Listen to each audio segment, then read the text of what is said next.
అప్పుల బాధలు వెంటాడుతున్నాయా? అయితే 6 జేవిఆర్ వారి జాతిరత్నాలు ధరించండి. హాయ్, వెల్కమ్ టు మనం టీవీ. నేను మీ మనోజ్. నిండు సభలో జనసేన అధినేత డిప్యూటీ సీఎం పవన్ కళ్యాణ్ వివేక హత్య కేసు గురించి ప్రస్తావించారు.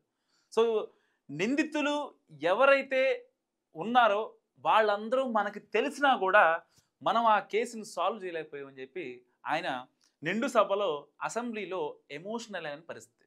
నిజంగా 2014లో డాడీ చనిపోయాడని చెప్పి, వైఎస్ఆర్ చనిపోయాడని, 2019లో బాబాయ్ చనిపోయాడని, ఎవరు వివేక గారు చనిపోయాడని. సో ఈ రెండు ఏదైతే ఈ చావు పాలిటిక్స్ రిలేటెడ్ ఉంటాయో నిజంగా జగన్కి ఇవన్నీ కలిసి వస్తున్న అంశాలు. సరే, ఆ మాట మనం అనకూడదులేండి, చనిపోయారు దాన్ని రాజకీయం చేస్తున్నాడని. సో వాస్తవానికి వివేక తండ్రి హత్య కేసు గురించి పక్కన పెడదాం, చాలామంది చాలా మాట్లాడుకుందాం. సరే, బాబాయ్ హత్య కేసు గురించి మాట్లాడుకుంటే ఎంత దారుణంగా చంపారో. ఆయన చనిపోయాడు బాత్రూమ్ కమోడ్ మీద, ఆయన తలని బాత్రూమ్ కమోడ్ మీద కొట్టారు. తర్వాత గొడ్డలి పోట్లు దాదాపుగా 4 పడ్డాయి గుండెల మీద అనేది అక్కడ ఉన్న ఏదైతే ప్రాథమిక అంచనా ప్రకారం సిట్టు కానీ లేకపోతే ఈ ఏసీబీ వాళ్ళు కానీ దర్యాప్తు చేసింది. కానీ వాస్తవానికి విషయానికి వస్తే ఆ రోజు తెల్లారుజాము 4 గంటలకే జగన్ తెలిసినప్పటికీ లేదు, నాకేం తెలీదు, అసలు నాకు సంబంధమే లేదని చెప్పి జగన్ మాట్లాడిన పరిస్థితి. తర్వాత గూగుల్ లొకేషన్స్ అవన్నీ తీసుకొచ్చిన తర్వాత ఏ టైంకి ఆయన పిఏ వచ్చాడు, ఇంటికి వచ్చాడు, వైఎస్ అవినాష్ రెడ్డి ఎంత డిస్టెన్స్లో ఉన్నాడు ఆ ఇన్సిడెంట్ జరిగిన ప్లేస్కి, తర్వాత ఏ నెంబర్లకి ఫోన్లు వెళ్ళాయి అవనేది మొత్తం క్లారిటీగా క్రిస్టల్ క్లియర్గా అందరూ తెలిసిపోయింది. సిడిఆర్లు వచ్చినాయి, దాన్ని సిట్టు చూసింది, ఏసీబీ దర్యాప్తు చేసింది. కానీ కట్ చేస్తే న్యాయం జరగలేదు. ఇవాళ పవన్ కళ్యాణ్ గారు నిండు సభలో మళ్ళీ మాట్లాడిన పరిస్థితి. సో ఇప్పుడు పవన్ కళ్యాణ్ గారు మాట్లాడిన మాట ఒకసారి మనం విందాం. ఆయన విన్నదాన్ని బట్టి నేను మీకు చెప్తా అసలు మ్యాటర్ ఏంటనే. కళ్ళ ముందు మనకి ఈ రోజుకి వివేకానంద గారి కేసులో మర్డర్ జరిగిందని తెలుసు, మనం ఇంకా చేయలేకపోతున్నాం దాన్ని. ఇవన్నీ అందుకని దీని ఏంటంటే నా ఉద్దేశం అప్పీల్ టు యూ, గౌరవ శాసనసభ్యుల్ని నేను ఒకటే కోరేది ఏంటంటే బొన్నమ్మ గారిని ఖచ్చితంగా it will be taken, it will be considered and this is my commitment to you. ఈ సభకి మీ ద్వారా కమిట్మెంట్ ఇస్తాను. పర్యావరణాన్ని చాలా చాలా చాలా గట్టిగా నేను మాట్లాడుతున్నా. అందరికీ సభ ఎవరైతే ఎమ్మెల్యేల సమక్షంలో అందరి ముందు చెప్తున్నాను, కొంచెం కాపాడండి, అది దేన్నైనా సరే న్యాయాన్ని కాపాడండి, పర్యావరణాన్ని కాపాడండి అని ఆయన చెప్తున్న పరిస్థితి. సో ఇప్పుడు ఇలాంటి పరిస్థితుల్లో వైసీపీ వాళ్ళకి మెంటల్ ఎక్కుతూ ఉంటుంది పరిస్థితి. వైసీపీకి నిజంగా మెంటల్ ఎక్కుతూ ఉంటుంది. ఎందుకు మెంటల్ ఎక్కుతుంది 2 సార్లు అంటున్నానని చెప్పిన, పవన్ కళ్యాణ్ మాట్లాడిన మాటని చాలామంది ఏదో నార్మల్గా తీసుకోవచ్చు, ఏదో ఎగ్జాంపుల్ చెప్పాడు, లేదంటే చాలా రోజులు అవుతుంది కేసు, ఎప్పుడో 2019లో జరిగిన కేసు, ఈయన సుగాలి ప్రీతికి న్యాయం చేయలేదు, లేదంటే ఇంకొకరికి న్యాయం చేయలేదు, ఇప్పుడు మాట్లాడితే ఏమవుతుంది అనేది ఇటు వైసీపీ వాళ్ళలో ఇటు కామన్ న్యూట్రల్ ఓటర్స్లో ఉండే భావన. కానీ నాకున్న ఇన్ఫర్మేషన్ ప్రకారం జగన్కి ఎవరైతే హత్యలో ఇన్వాల్వ్ అయ్యారో చాలామంది నిందితులు ఉన్నారో A1 నుంచి A10 వరకు ఎవరైతే నిందితులు ఉన్నారో వీళ్ళందరికీ కూడా నిజంగా ఇప్పుడు మూడినట్టే. ఇప్పుడు వీళ్ళల్లో చాలామంది బయట ఉన్నారు, బెయిల్ మీద ఉన్నారు. వీళ్ళందరికీ సిబిఐ ప్రత్యేక కోర్టు బెయిల్ మంజూరు చేసింది. వాళ్ళంతా బెయిల్పై ఇప్పుడు హనీమూన్ ట్రిప్లో ఉన్నారు.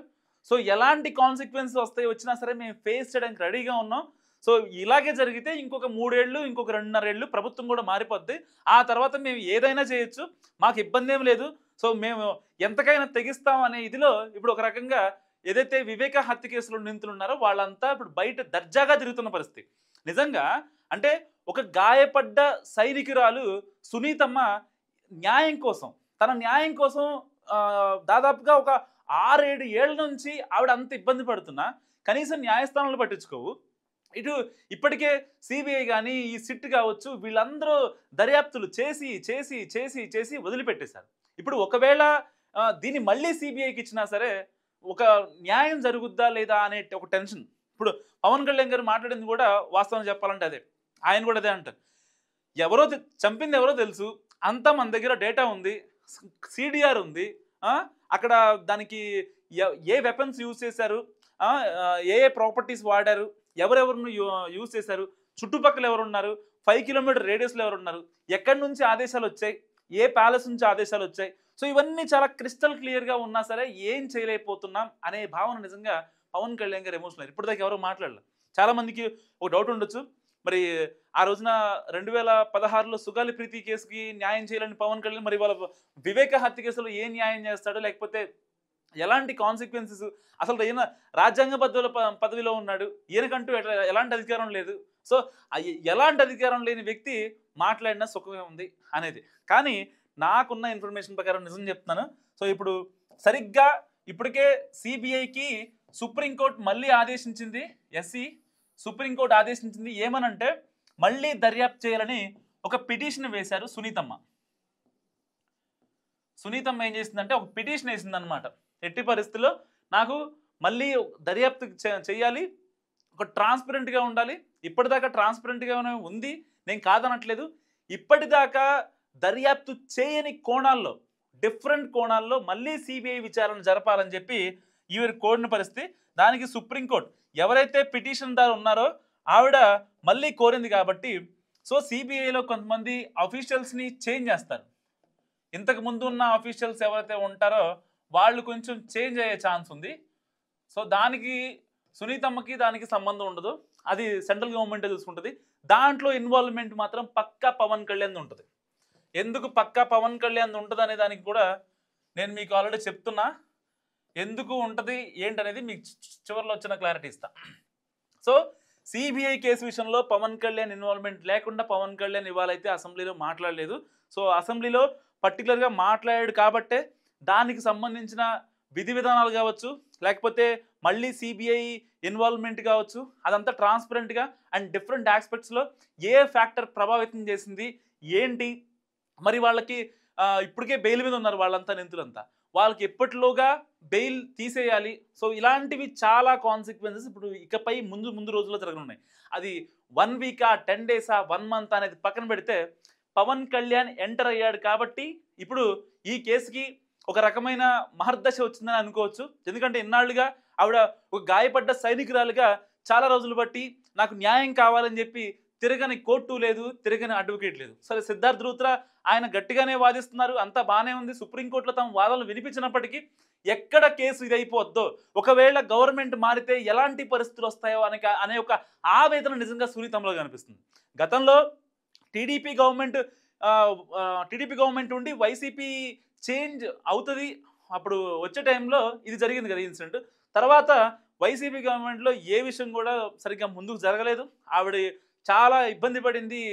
ఇది ఇలా అంటే ఏ కూతురికి ఇలాంటి ఒక సిచ్యువేషన్ రాకూడదు, కన్న తండ్రి చనిపోతే కన్న తండ్రిని దేవుళ్లాగా భావించిన నాకు ఇలాంటి సిచ్యువేషన్ రాకూడదు అని చెప్పి ఆవిడ చాలా కోర్టులు ఎన్నంటే ఇక ఆవిడ తిరుగుళ్ళ పెద్ద అసలు నిజంగా ఆ బాధ వర్ణించడం నాకు మాటలు రావట్లేదు, అందుకే చెప్పలేకపోతున్నా. సో ఆవిడ అంత కష్టపడింది, ఇప్పటికీ ఆవిడ ఆ న్యాయం కోసం తిరుగుతూనే ఉంది, కానీ ఎక్కడ దొరకని పరిస్థితి. సో ఇప్పుడు మరి పవన్ కళ్యాణ్ ఎంటర్ అయ్యాడు కాబట్టి ఆవిడకి న్యాయం జరుగుద్ది, లేకపోతే మళ్ళీ సిబిఐ వేస్తారు. సో ఎవరైతే నిందితులంతా ఉన్నారో వాళ్ళందరికీ బెయిల్ రిజెక్ట్ అవుతుంది. సో ఎటువంటి ఇబ్బంది లేదు, ట్రాన్స్పరెంట్గా మాట్లాడతారు. ఇప్పటిదాకా దర్యాప్తు సంస్థలు చేసిన ఏవైతే దర్యాప్తులు ఉన్నాయో వాటిని ఆధారంగా దర్యాప్తు చేయని కోణంలో ఒకవేళ దర్యాప్తు చేసి ఈ కేసుని మూయించగలిగితే నిజంగా పవన్ కళ్యాణ్ మరొకసారి హీరో అని చెప్పుకోవచ్చు. ఎప్పుడైతే 2023 సెప్టెంబర్ ఎండింగ్లో కూటమి కావాలి అని చెప్పి ఆయన అనౌన్స్ చేయడం, ఏపీ అభివృద్ధికి ఆయన తోడ్పడటం, ఇవన్నీ ఎంత సైమల్టేనియస్గా జరిగిపోయాయో, ఆయనకి డిప్యూటీ సీఎం వచ్చి ఆయనకి ఎంత హైప్ వచ్చిందో నేషనల్ లెవెల్లో పవన్ కళ్యాణ్ అంటే ఎవరైనా సరే అరే అసలు ఆయన స్థాయే వేరు, ఆయన మేనరిజం వేరు, ఆయన కల్ట్ ఫ్యాన్ బేస్ వేరు అనుకునే వాళ్ళంతా నిజంగా ఆయన ఒక అంత హైట్కి లేపుకున్నారు. సో నిజంగా వాస్తవం ఇది, మనం కొన్ని వాస్తవాలు మాట్లాడుకోవాలి. పవన్ కళ్యాణ్ ఇప్పుడు అదే తరహాలో ఇప్పుడు గనక వివేకా కేసును గనక సాల్వ్ చేయగలిగితే అసలు నెక్స్ట్ లెవెల్, ఇంకా మామూలు విషయం కాదు. ఇక అసలు ఆయన ఫేమ్ని ఎవరు ఆపలేరు. సరే ఎందుకంటే ఆ మాట అంటున్నానంటే నాట్ ఓన్లీ వివేక, ఎవరికైనా న్యాయం జరగాలి ఏ కేసులో అయినా సరే. అంటే బాధితులకు న్యాయం జరుగుద్ది అనే ఒక భరోసా జనాల్లో ఉంటే బాగుంటుంది. బేసిక్గా ఇండియాలో చాలా కేసులు మనం చూస్తూ ఉంటాం. ఎవరన్నా పెద్దవాళ్ళు నిందితులుగా ఉన్నారంటే తప్పించుకోవడం చాలా కామన్. సో ఇక్కడ చనిపోయింది ఒక ఒక వివిఐపి పర్సన్. ఎందుకంటే ఒక మాజీ ముఖ్యమంత్రికి బాబాయి, ఒక దివంగత ముఖ్యమంత్రికి తమ్ముడు, సో కొన్ని పార్టీల చీఫ్లకి బాబాయి, సో ఇన్ని ఉన్నాయి కదా. అలాంటి విఐపి హత్యలో ఇన్వాల్వ్ అయింది కూడా విఐపీలే. So called YCP leaders, so on so people, వాళ్ళు మంచి ఇన్ఫ్లుయెన్స్ ఉన్న పీపులే. సో ఇలాంటి వాళ్ళు రెండు వర్గాలు, బడుగు బలహీన వర్గాలు కాదు కదా, ఒకళ్ళు హై ఒకళ్ళు లో అంటాం లేదుగా, రెండు ఈక్వల్గా ఉన్నారు. సో ఇలాంటి కేసుల్లో కనుక పవన్ కళ్యాణ్ ఇన్వాల్వ్ అయ్యి న్యాయం జరిగిందా, నిజంగా పవన్ కళ్యాణ్కి నేషనల్ లెవెల్లో మళ్ళీ క్రేజ్ రావడం ఏమాత్రం ఆశ్చర్యం లేదు.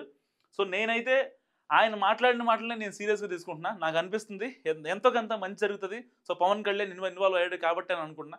మీరేమనుకుంటున్నారో? వివేక హత్య కేసులో పవన్ కళ్యాణ్ ఇన్వాల్వ్ అయ్యేంత మాత్రాన్ని న్యాయం జరిగిద్దా జరగదా? నాకు మస్ట్గా కామెంట్ రూపంలో చెప్పండి. చూస్తున్నాను మనం టీవీ.